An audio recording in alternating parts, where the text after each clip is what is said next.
Alright, hey guys, so it's Alex here, and today I'll be doing a class guide on the Drakel Warlord class.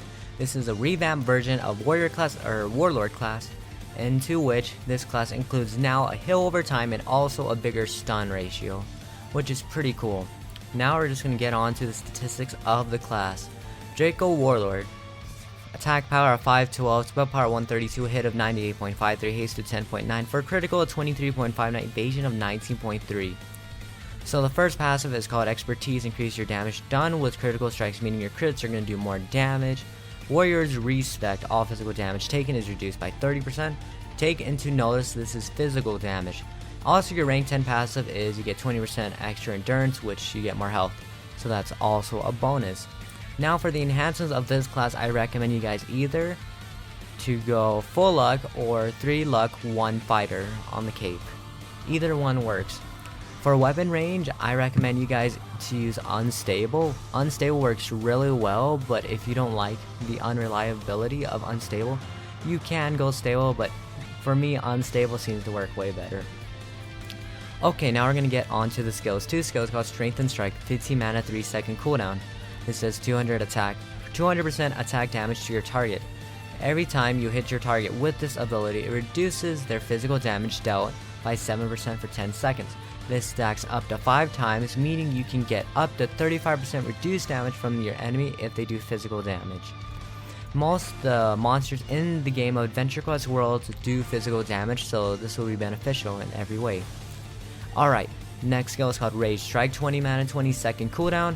You rage at everyone around you. This stuns any target around you for 3 seconds and also heals you for 15 whole seconds. Now this skill is not ranged, this skill is also melee range, so when you can stun up to 3 targets, they have to be all around you, else it would not work. So I'm going to be getting all these guys around me, and then I'll be doing my stun skill, and notice they're all stunned, and now I'm also getting healed over time, which is quite nice. Alright, now the 4th skill is called Strikes with Expertise, 18 mana, 15 second cooldown. All this does is make your next two auto attacks crit. So here we go. You do Prepared Strike, 1 crit, 2 crit, and that's it. Very simple skill, and it always hits, so 100% chance to hit and you're never gonna miss it. Okay, next one is called Enter the Arena, 30 mana, 25 second cooldown. This, you do 100% damage to your target, and also you apply Master of the Arena. What this does is it reduces all physical damage taken by 50%. Notice it's physical damage once again. And there we go. Do that, open the gates, and he's going to do like negative damage to me. Alright, sweet. So that's pretty much the skill set of this class, and now I'll be demonstrating how to use this class in PvP farming and even soloing.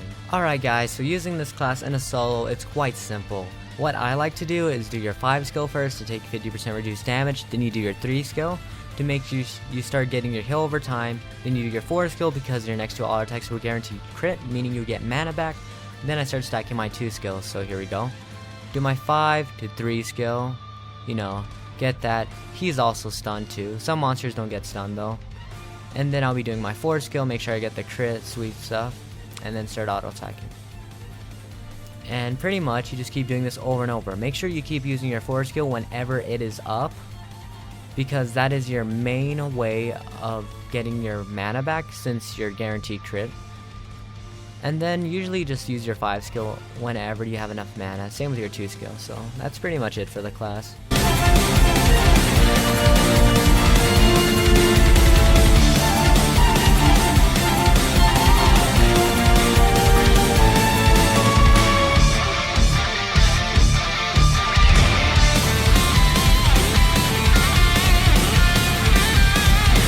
Alright, and that's how you use this class in a solo. It's quite easy really.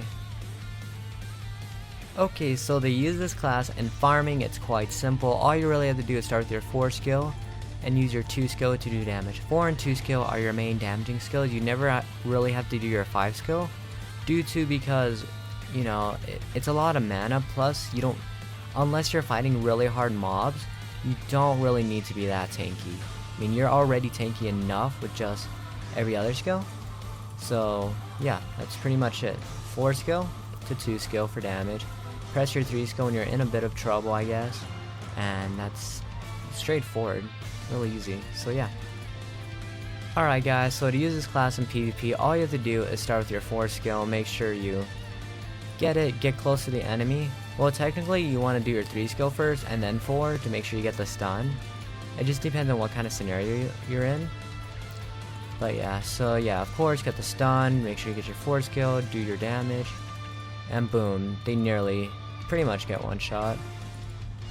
And then, you know, just keep doing that process over and over. And yeah, that's how to use this class in PvP. Okay, so for my final review of this class is I think it's a pretty good class. It's a revamp of Warrior class, and it's a good revamp in my honest opinion. So this class in soloing, well, I'm giving this class a 9 out of 10. I think it's one of the top soloing classes in the game right now. It's very strong in it. The thing that makes this class strong is how tanky it can get. Because of how tanky it can get and its sustainability, it's actually really strong in soloing. The only downfall about it is that it takes so much time to solo due to it not having enough damage. Alright, now for farming, I'm giving farming a 5 out of 10 because it should be obvious. It's single target, but it does a good amount of damage if you're using stable, and it's not that bad, but it's single target, so 5 out of 10. PvP, I'm giving it a 7 out of 10. The reason why I'm giving it a 7 out of 10 is because this class struggles against caster classes. Its 5 skill, 2 skill debuff actives are useless against Troll Spellsmith, Blaze Binder, like any magic damaging classes. They will nuke you so hard, like you're gonna be really squishy to them. So that is one huge downfall that this class have. Overall, I think this class is not that bad. It's a revamp. The animation to me is a bit iffy on the last skill, like it's sketchy. But besides that, it's not a bad class. I recommend you guys get this class. Also, how to get this class before I end. You go into your game menu, you go to shops, you go to class shop, you scroll down, you can either get the Drakel Warlord for 100,000 gold or 2,000 adventure coins if you're non-member. I recommend you guys not to use 2,000 adventure coins. It's not a class that's worth that much. But if you're a member, be sure to get it. It's not a bad class to have. Alright, that's my guide for this class, and I'll see you guys later. Peace.